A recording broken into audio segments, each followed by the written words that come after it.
Congratulation to all of us कि हम लोग धन की और 10 कदम ऑलरेडी ले चुके हैं और आज के इस चैप्टर में हम धन की और वो 11वीं कदम के बारे में पढ़ेंगे जिसका नाम अवचेतन मन है। So stay tune till the end of the video and welcome to my channel through the book through the life. और जैसे कि आप सबको पता है इस चैनल में हम बुक्स के सारे चैप्टर को डिस्कस करते हैं ताकि हम उन चैप्टर्स के थ्रू जा सके और उसकी नॉलेज को अपनी डे टू डे लाइफ में यूज़ कर सके। अभी जो बुक हम डिस्कस कर रहे हैं उसका नाम द बेस्ट सेलिंग बुक है think and grow rich, written by great author Napoleon हिल।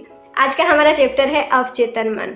सो दोस्तों, अवचेतन मन एक ऐसा जरिया है जो कि हमें हमारी चेतना को, हमारे फिजिकल वर्ल्ड को उस अनंत शक्ति के साथ जोड़ती है।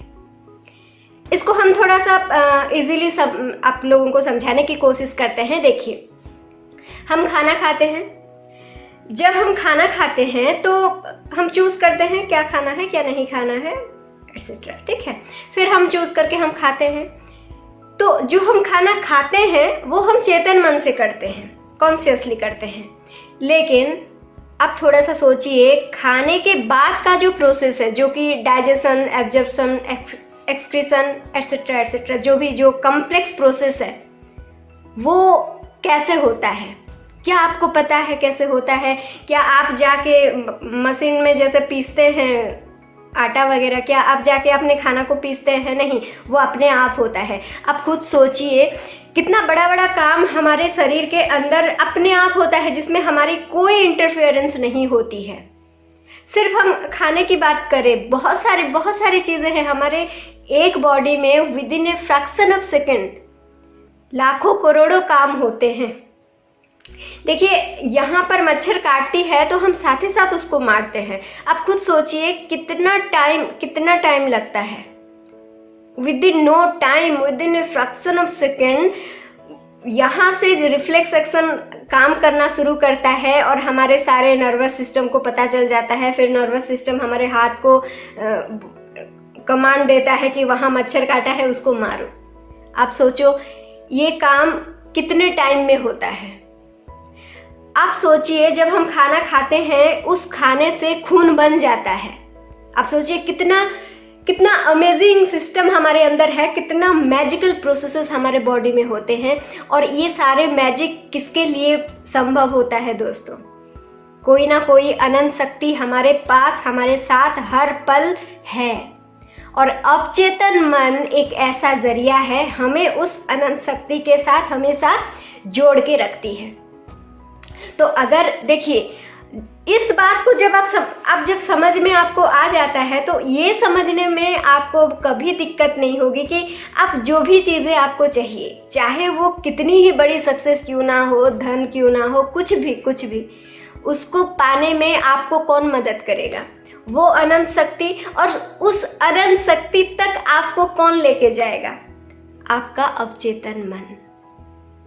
सो दोस्तों, इसीलिए यहाँ पर राइटर बोल रहे हैं कि 11वां कदम जो है वो हमारे अवचेतन मन को ही बोला गया है। यानी कि देखिए, अभी हम समझते हैं कि इस अवचेतन मन को हम अपने लिए कैसे यूज़ करें। ये तो सबके पास है, तो फिर सब क्यों अमीर नहीं बनते, सब क्यों सक्सेस नहीं होते? देखिए, अवचेतन मन एक छोटे से बच्चे की तरह है, ठीक है। तो उसको अगर अभी एक छोटा बच्चा को अगर आप नहीं बोलेंगे कि उधर आग है, वो जाके आग में कूद जाएगा और आग में कूदने के बाद क्या होगा? वो जल जाएगा। तो उसको आपको डायरेक्शन देना पड़ेगा कि नहीं बेटा, वो आग है, वहाँ पर जाना नहीं है। हमारा अवचेतन मन भी ठीक वैसा ही है, नॉन सिलेक्टिव है, बच्चे की तरह है। अच्छा बुरा उसको नहीं मालूम है। अगर आप उसको डायरेक्शन नहीं देते हैं, अगर आप उसको सही डायरेक्शन नहीं देते हैं तो वो ऑब्वियसली गलत दिशा में चली जाएगी। और इस चीज़ के बारे में हम अपने पिछले बहुत से चैप्टर में डिस्कस किए हुए हैं।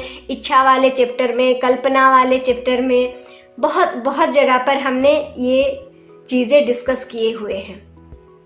तो अभी हमें क्या करना है? हमारे अवचेतन मन को पॉजिटिव डायरेक्शन देना है। और वो हम किस तरह कर सकते हैं, हम अपने आत्म सुझाव वाले चैप्टर में ऑलरेडी पढ़े हैं। और देखिए, अगर आप इन सारे चैप्टर के थ्रू नहीं गए हैं तो प्लीज़ उन चैप्टर्स के थ्रू ज़रूर जाइए। और अवचेतन मन को अगर सही में कल्टिवेट करना चाहते हैं, सही में अगर उसको आप अपने लाइफ में इम्प्लीमेंट करना चाहते हैं उसकी शक्ति को, तो मेरा और एक चैनल है अपग्रेडिंग यू नाम का। चैनल का नाम याद रखिए, अपग्रेडिंग यू, आई बटन में आपको अभी दिख रहा होगा।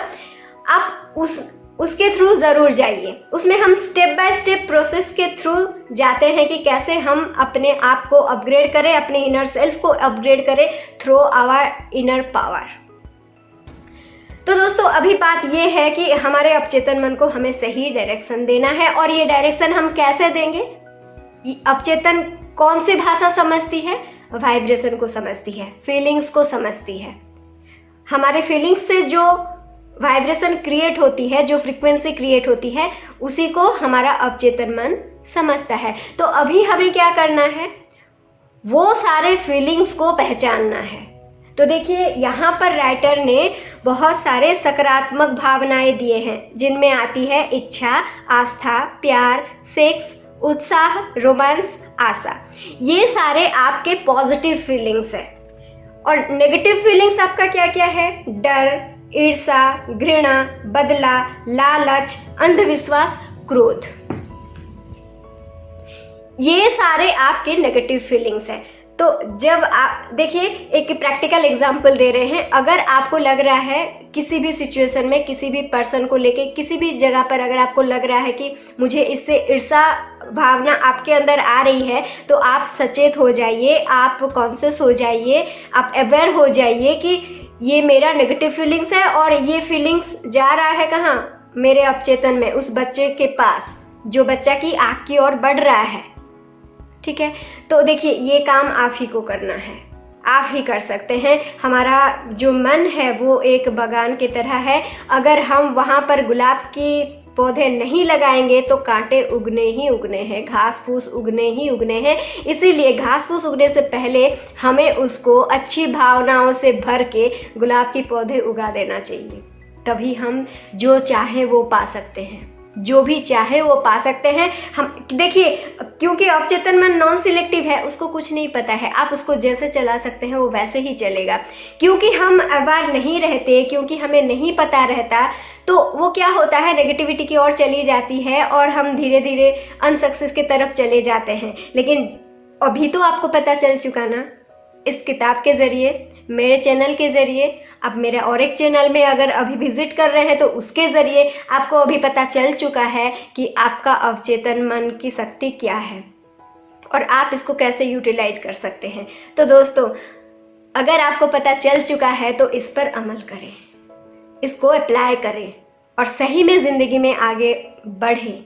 और यही हम चाहते हैं, यही राइटर भी चाहते हैं। और राइटर यहाँ पर प्रार्थना कैसे किया जाता है उसके बारे में भी हमें बहुत चीज़ें बताए हैं। देखिए, प्रार्थना करने का मतलब ये नहीं है कि हम कुछ चीज़ें मांगे। प्रार्थना एक ज़रिया है जहाँ पर हम अपने अवचेतन मन को वो फीलिंग्स देते हैं। क्योंकि अवचेतन मन नॉन सिलेक्टिव है, उसको तो नहीं पता है। जब हम प्रार्थना करके ये फीलिंग्स देते हैं कि हमें जो भी चीज़ चाहिए वो ऑलरेडी मिल चुकी है, so thank you so much God कि जो भी I have this much of income, I have this type of relation, I have this type of success, जो भी आपको चाहिए। जब आप अपने देखिए, अवचेतन मन का ये सबसे बढ़िया पॉइंट है, सबसे बड़ा पॉइंट है कि आप उसके लिए इल्यूजन क्रिएट कर सकते हैं। अगर वो चीज़ आपके पास नहीं भी है, लेकिन अगर आप उसको ऐसे दिखाएं, ऐसे बताएं कि वो चीज़ आपके पास है, तो उसका काम ही है वो कैसे भी करके उस अनंत शक्ति तक आपका वो मैसेज पहुंचाएगा और वो अनंत शक्ति आपको आपकी मनचाहा चीज़ देने के लिए मजबूर हो जाएगी। और इतना पावर आपके अवचेतन मन में है जो कि आप ही के अंदर है। जस्ट आपको इसको अप्लाई करना है और हम सबको मिलके आगे बढ़ना है। सो मिलते हैं हम अपने नेक्स्ट चैप्टर में, मस्तिष्क के तरफ। Till then, bye bye and thank you so much for watching.